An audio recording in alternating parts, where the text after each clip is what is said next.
Some fabric remembers what happened within its threads. My son's wife didn't know this when she found my old blue dress in the cedar chest. Didn't understand that cotton and silk can hold decades of history like skin holds scars. "You actually wore this?"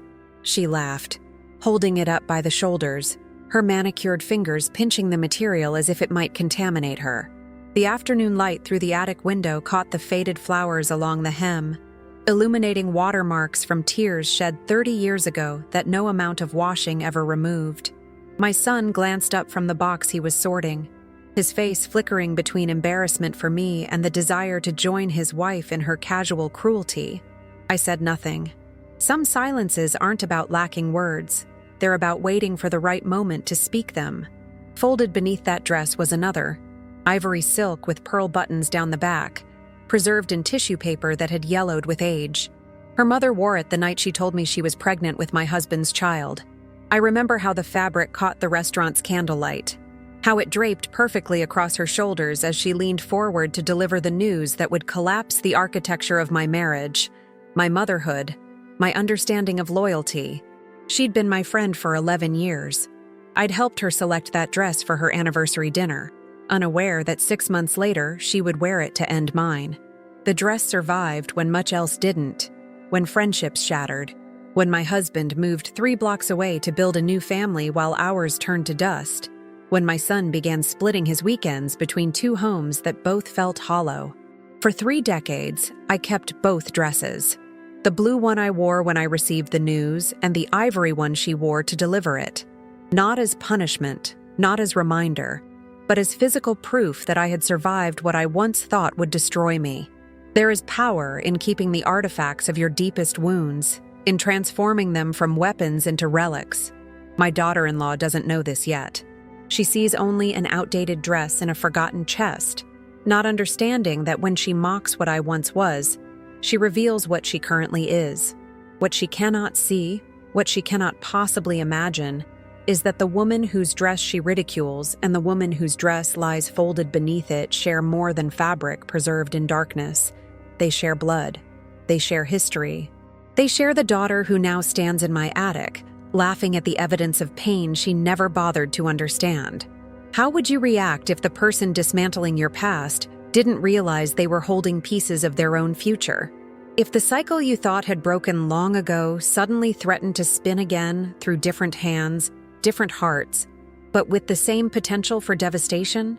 I watched my son's eyes drift toward the ivory dress still nestled in the tissue paper, saw the first flicker of recognition, of connection, of possibility cross his face. He's never known the full story, only fragments overhead through bedroom doors, sanitized versions offered by his father, the incomplete narrative children piece together when adults think they aren't listening. He doesn't know whose dress lies beneath mine, doesn't understand why I've preserved it all these years, doesn't recognize the woman in the photograph on his wife's desk as someone who once sat at our dinner table, who held him as an infant, who destroyed and was destroyed in equal measure. Tomorrow at their anniversary party, when my daughter-in-law opens the carefully wrapped box I've prepared, when she lifts the ivory silk with its perfect pearl buttons, when she holds it against herself in admiration, I will finally break my silence. I will tell the story these dresses have patiently held for 30 years, not from bitterness or vengeance, but because truth, like certain fabrics, can only remain folded in darkness for so long before it begins to disintegrate. Because my son deserves to understand the fault lines beneath his childhood. Because some patterns will repeat unless illuminated and examined in the light. Because I've carried this weight alone for 3 decades. And tomorrow, when the ivory silk emerges from its tissue paper tomb, we will all finally face what's been carefully preserved within its threads. The afternoon light filters through dust-speckled attic windows, casting long shadows across stacked cardboard boxes and forgotten furniture draped in yellowed sheets. My fingers trace the cedar chest's carved lid, my grandmother's hope chest, passed to my mother, then to me, its wood still fragrant after decades of storing precious things meant to outlast their owners. Vanessa's laugh still echoes in the space, sharp and dismissive as she held up my blue dress with 2 fingers, like someone handling something contaminated. "You actually wore this?" The words weren't a question but a judgment, her perfect eyebrows arching as she turned to my son Michael, inviting him to join in her amusement at this relic of my past. I watched his face flicker between loyalty to me and the magnetic pull of his wife's approval, the moment stretching between us like thread about to snap. The dust motes suspended in sunbeams seemed to freeze, waiting with me to see which way he would fall. When his mouth curved into that half-smile, his father's smile, something inside me hardened into resolve I hadn't felt since the night Catherine sat across from me in that restaurant 30 years ago. My hands remained steady as I continued sorting through photographs, organizing them into decades as if Vanessa's casual cruelty hadn't just reopened wounds I thought had finally scarred over. The cedar chest holds more than old clothing. It contains the archaeology of my life, layers of joy and pain carefully preserved like insects in amber. Michael was helping me organize these memories for the family history book I'd promised to create for his 40th birthday. He'd never asked about the blue dress before, never questioned why I kept something so obviously dated, so clearly worn.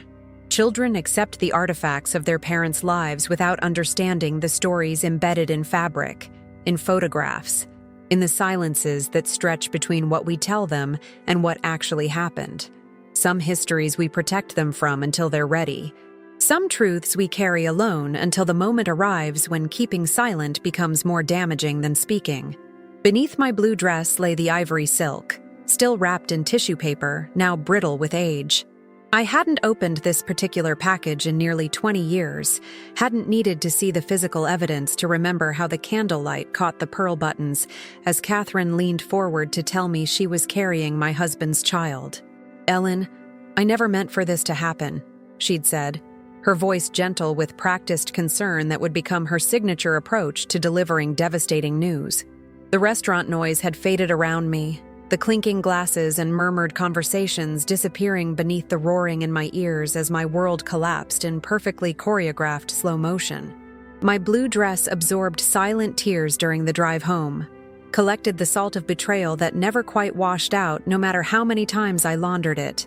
Some stains become part of the fabric, some wounds become part of who we are. The ivory dress came into my possession 6 months later, after David moved out to live with Catherine in the modern apartment 3 blocks from our family home. She'd left it at the dry cleaners around the corner from my house, the one I'd recommended to her years earlier, and somehow the ticket had been misplaced. When the owner called asking if the unclaimed dress might be mine, I said yes without hesitation, some instinct recognizing the opportunity before my conscious mind could process why it mattered. I kept both dresses, the one I wore and the one she wore, not from vengeance or obsession, but as evidence that I had survived what once seemed unsurvivable. Now, watching Vanessa's manicured hand carelessly push aside tissue paper, drawing dangerously close to that ivory silk with its perfect pearl buttons, I felt time collapse between past and present, between the mother she never mentioned and the woman who now stood in my attic ridiculing the artifacts of pain she couldn't recognize.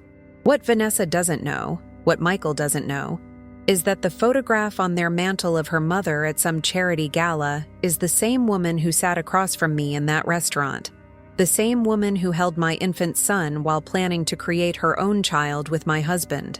Catherine Henderson became Catherine Williams after her second divorce, reinvented herself in a different city, raised Vanessa with carefully edited versions of her past that never included the friendship she betrayed or the family she helped fracture. The coincidence of Michael meeting and marrying Catherine's daughter seemed too cruel to be random, too perfect to be chance, as if some cosmic playwright had decided my life needed a third act with twist so sharp it could draw blood. I've said nothing for 2 years, watching their relationship unfold with a strange detachment, observing holiday dinners where Catherine carefully avoids meeting my eyes directly, where we perform the roles of polite strangers while history screams silently between us.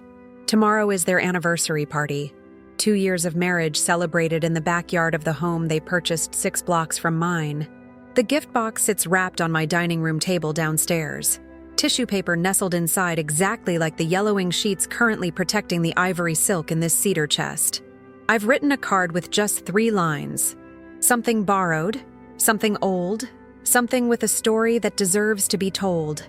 The dress has waited 30 years in darkness. Tomorrow it will emerge into light. Have you ever stood at the crossroads between silence and truth, recognizing that either choice will permanently alter the landscape of relationships you've carefully maintained? Have you felt the weight of unspoken history pressing against your chest until breathing itself becomes an act of resistance against secrets kept too long? The gift box sits on my coffee table, wrapped in silver paper that catches evening lamplight like water reflecting moonbeams. Inside, the ivory silk dress lies folded between layers of fresh tissue, pearl buttons hidden but present like secrets waiting to be discovered. My fingertips trace the ribbon's smooth satin texture, adjusting the bow one final time, though it's already perfect. The symmetry somehow important for what's about to happen. Through the front window, streetlights flicker on against approaching dusk, casting pools of yellow illumination that seem to pause at the edge of my lawn, as if respecting invisible boundaries. The living room walls hold photographs chronicling a life carefully edited. Michael's graduations, his wedding to Vanessa, moments of genuine joy arranged in chronological proof that happiness can follow devastation. What's missing speaks as loudly as what remains. No images of David after our 10th anniversary. No visual evidence of the years when Michael shuttled between two homes.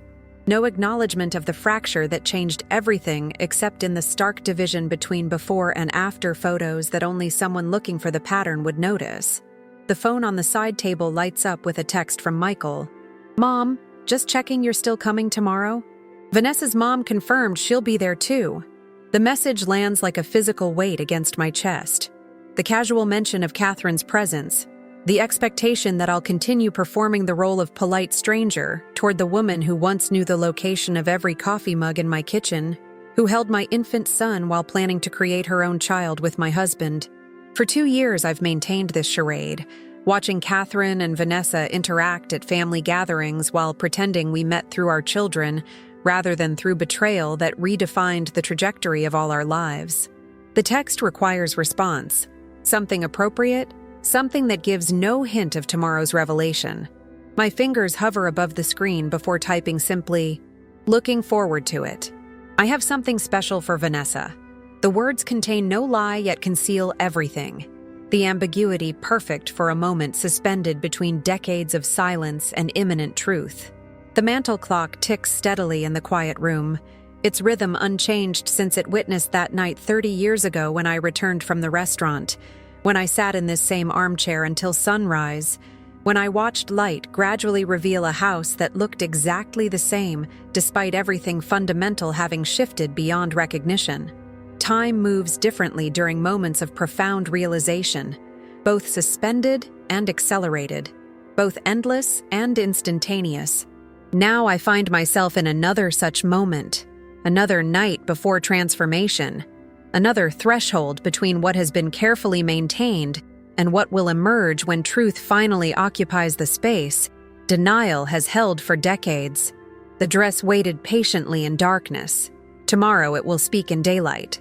The card tucked into the gift box carries words selected with precise intention. Something borrowed, something old, something with a story that deserves to be told. The message offers Catherine one last chance to speak first, to claim her narrative before I reveal what's been preserved in cedar and silence. From the bookshelf, Michael smiles from his high school graduation photo, 18 and unaware that his recent acceptance to Northwestern would place him on collision course with Vanessa Henderson, would create perfect symmetry in a story that began before his birth. What cosmic playwright arranged this particular scene? What narrative justice demanded the children of betrayal find each other without knowing their connection, fall in love without understanding the perfect circularity of their meeting? I've searched for meaning in this coincidence that feels too deliberate to be random, too precisely arranged to be chance. Is it punishment or opportunity? Cruelty or completion? The questions circle without resolution as evening deepens beyond the windows, as tomorrow approaches with increasing momentum, as the gift box waits with patient certainty like truth that knows its moment will eventually arrive, regardless of how carefully it's been avoided. The leather photo album on the coffee table contains images Catherine has never seen. Pictures taken during Michael's childhood that document milestones she missed while raising her own daughter 3 blocks away in the modern apartment with floor-to-ceiling windows. First day of kindergarten, losing his front teeth, Halloween costumes I sewed despite having no previous skill with needle and thread, determined to create normalcy from chaos, to build new traditions from shattered expectations. These photographs tell stories of resilience that emerged not despite pain but through it, of strength discovered when all options except forward movement disappeared. The empty space beside Michael in these images speaks its own truth. The father who left, the family reconfigured, the adaptation that survival required when abandonment became reality rather than fear. The album contains no photographs of Catherine, yet her absence shapes every image as surely as light defines shadow, as negative space creates form in sculpture, as silence gives meaning to sound. The gift box sits complete, ready for tomorrow's revelation. My hands move to the manila folder beside it. Documents I've gathered over 2 years since Vanessa first appeared in Michael's life, since I recognized Catherine's features in her daughter's face, since the past suddenly threatened to become present through genetic connection neither mother nor daughter has acknowledged. Birth certificates, newspaper clippings, photographs establishing timeline that proves what Catherine told me that night in the restaurant, what the ivory dress witnessed in candlelight. Not collected from vengeance, but from necessity, from recognition that truth requires evidence when denial has been maintained for decades, when reality has been carefully reconstructed to exclude inconvenient facts that might disrupt narratives presenting better versions of ourselves than actions actually created. Have you ever recognized that silence maintained to protect others eventually becomes prison rather than sanctuary? That secrets kept out of compassion gradually transform into complicity, with lies that continue shaping lives long after the original wound has scarred over. Morning light streams through kitchen windows, transforming ordinary surfaces into canvas for dancing patterns as coffee brews in the machine David bought our last Christmas together. The scent fills the room with familiar comfort, with memories of thousands of mornings that began exactly this way. Ritual maintained through divorce, through single parenthood, through rebuilding a life from fragments that remained after explosion. Today's coffee tastes different somehow, anticipation lending bitter undertones to ordinary routine as I prepare for revelation 30 years postponed. The gift box sits on the counter now, silver paper catching sunlight that seems unusually intense, unusually deliberate in how it illuminates this package containing truth wrapped in silk and memory. The anniversary party starts at 2 o'clock. In less than 5 hours, the past and present will finally occupy the same space without pretense or performance, separating what happened from what was acknowledged. The refrigerator hums with steady persistence. The same model I've owned for 15 years, replaced only when absolutely necessary, like so many things in a life rebuilt on teacher's salary, after financial security disappeared alongside marriage vows. Inside, the cake I baked yesterday waits on glass plate.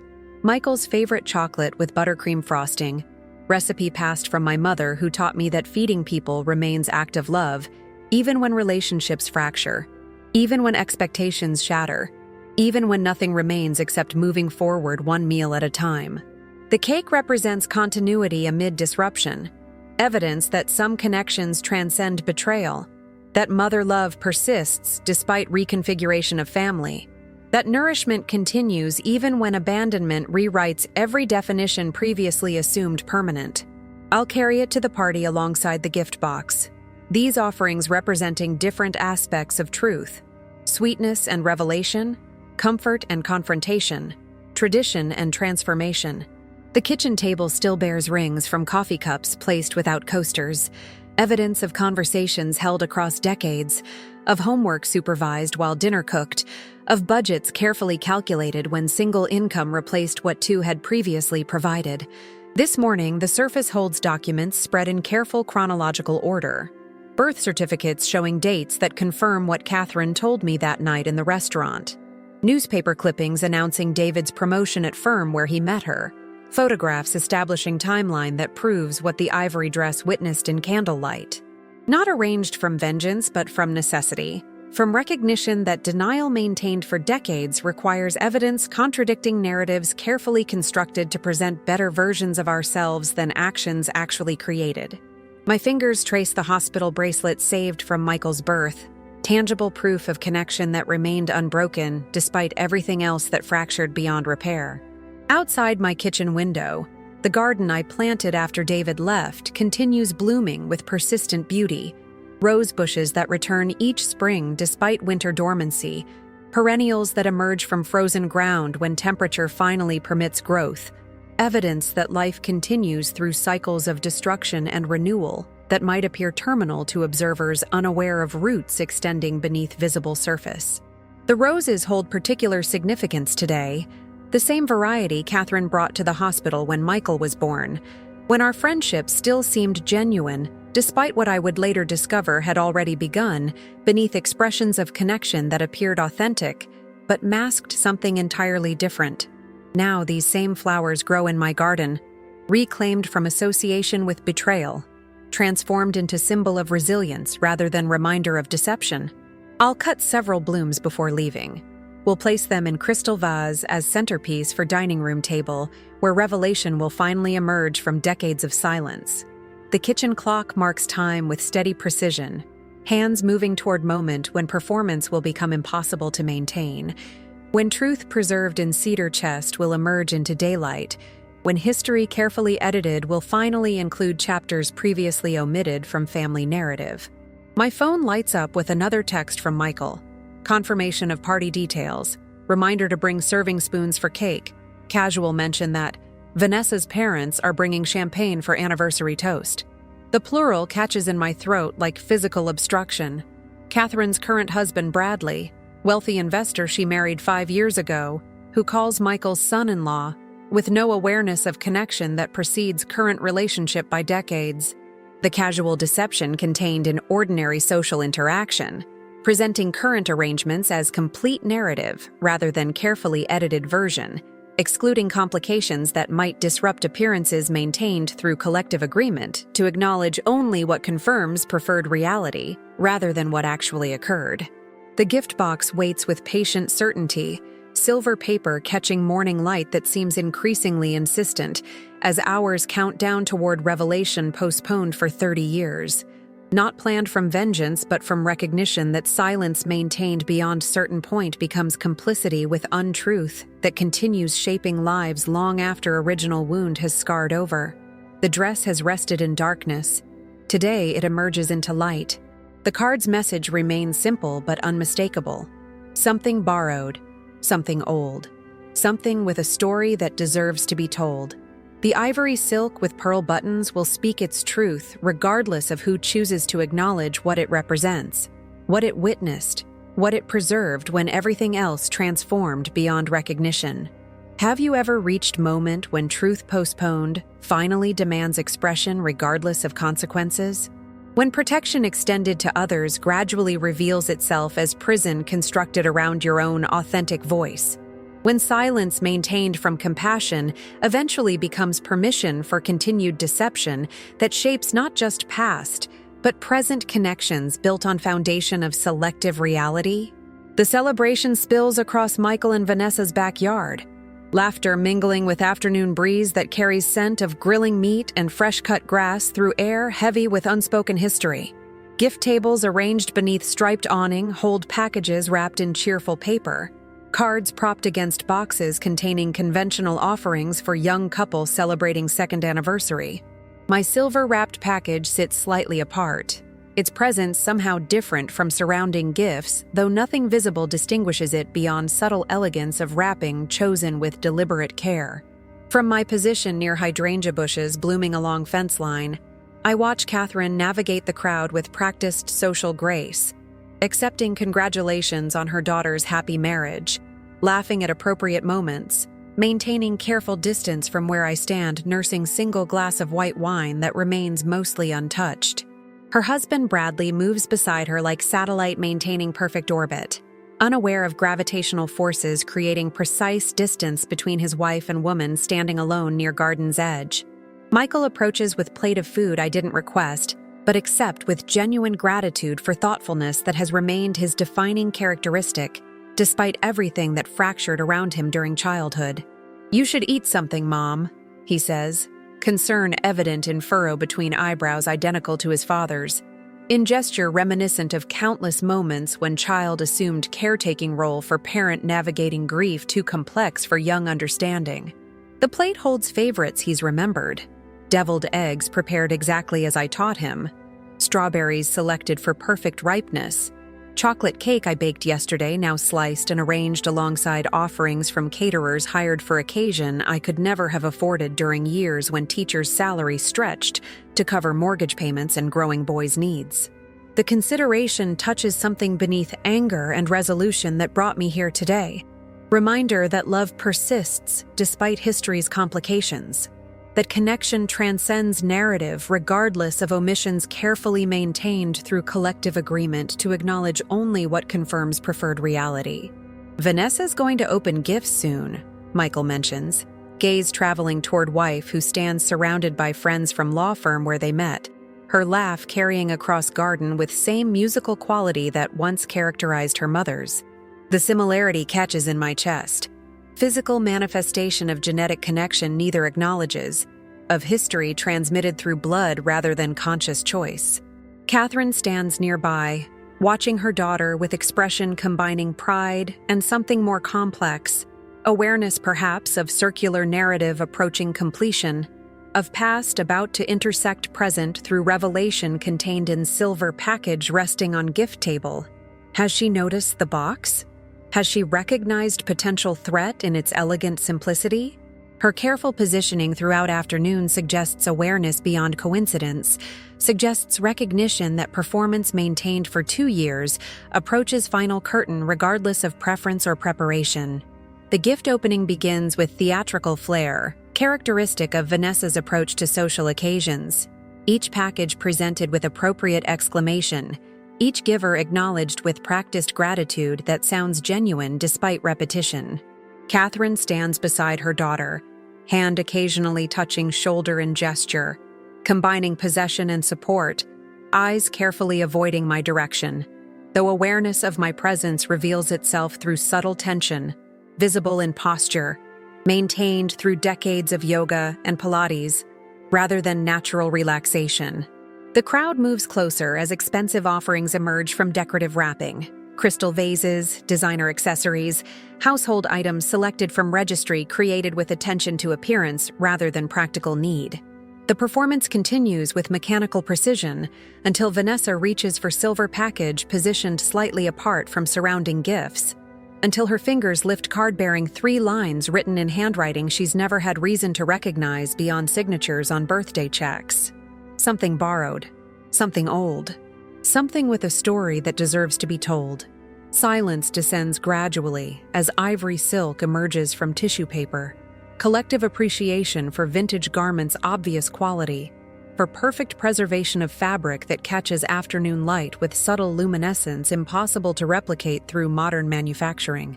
"It's beautiful," Vanessa breathes, genuine admiration replacing practiced gratitude as fingers trace pearl buttons arranged along back closure, as material drapes across her hands with familiar weight. Catherine must surely recognize, though expression remains carefully neutral beneath social mask maintained through decades of performance. Whose was it? The question hangs between us, between mother who knows exactly when and where this dress last appeared in candlelight, and woman who preserved evidence of that evening through decades of silence now approaching conclusion. The crowd waits for answer with collective curiosity.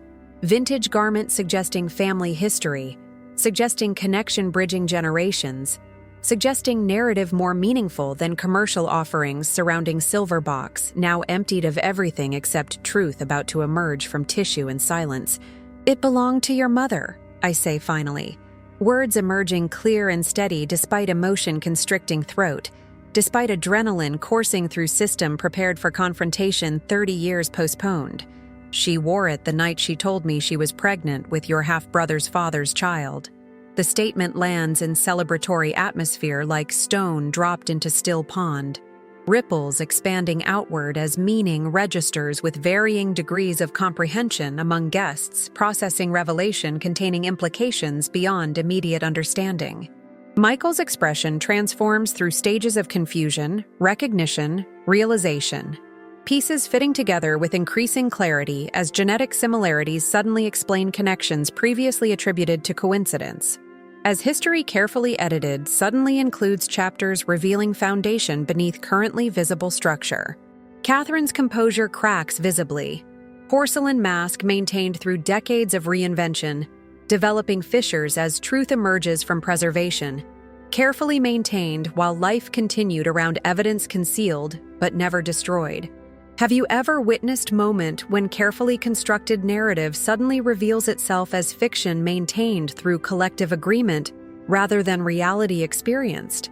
When truth preserved despite everyone's determination to ignore its existence finally emerges into light that illuminates not just what happened, but what that revelation means for connections built on foundation of selective acknowledgement?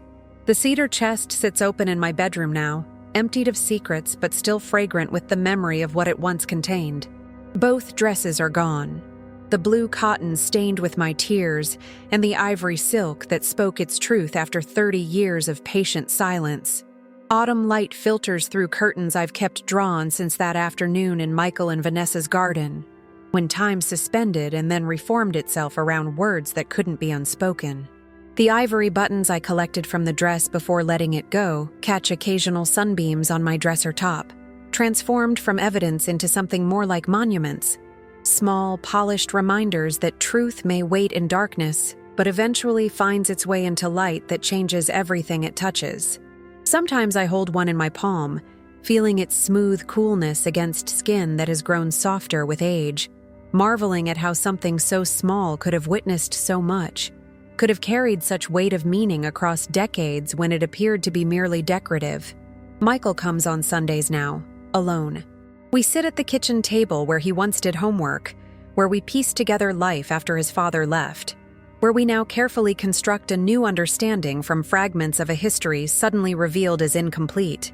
He brings questions I answer without flinching, filling gaps in a childhood narrative he's re-examining with adult eyes.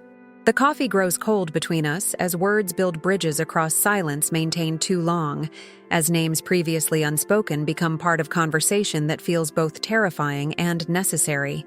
Last week he brought a photograph I'd never seen, himself as an infant held by Catherine at some gathering before everything fractured, before she became someone we didn't acknowledge, before coincidence or fate arranged for her daughter to meet my son as if completing some cosmic circle drawn before either of them existed. We studied it together, noting genetic echoes now obvious in retrospect, connections visible once you know to look for them. The picture now stands on my mantle beside others, the timeline no longer edited but complete with all its complications and contradictions.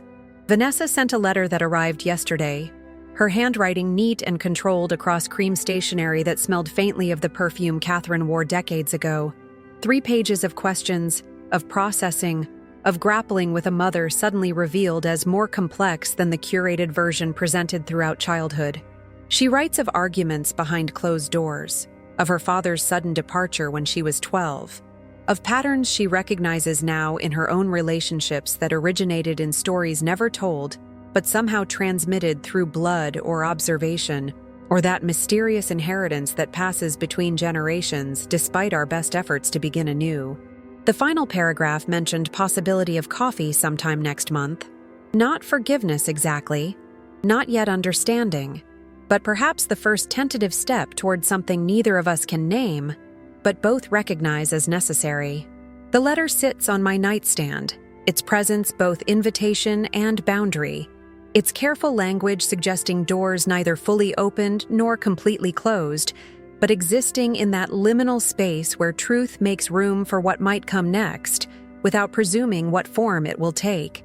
The garden continues its cycles outside my window, roses blooming then fading, perennials emerging then retreating, seasons passing with indifferent consistency regardless of human dramas unfolding within their measured progression.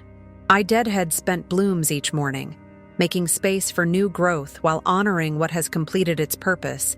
finding strange comfort in this endless process of release and renewal that continues without requiring my understanding or approval. Yesterday, standing among autumn flowers with pruning shears in hand, I caught movement across the fence. Catherine walking her small dog along the sidewalk, her pace slowing as she approached my property line. Our eyes met briefly across that boundary. The first direct acknowledgement since that afternoon when the ivory dress emerged from tissue to speak what we had both preserved in different ways through decades of careful silence. Nothing was said, no gestures exchanged beyond that moment of recognition, yet something shifted in that silent contact. Not forgiveness exactly, not yet reconciliation, but perhaps acknowledgement that some secrets, once revealed, create possibility where only finished narratives existed before. Have you noticed how truth, even when it arrives through pain, sometimes creates space where only walls existed before?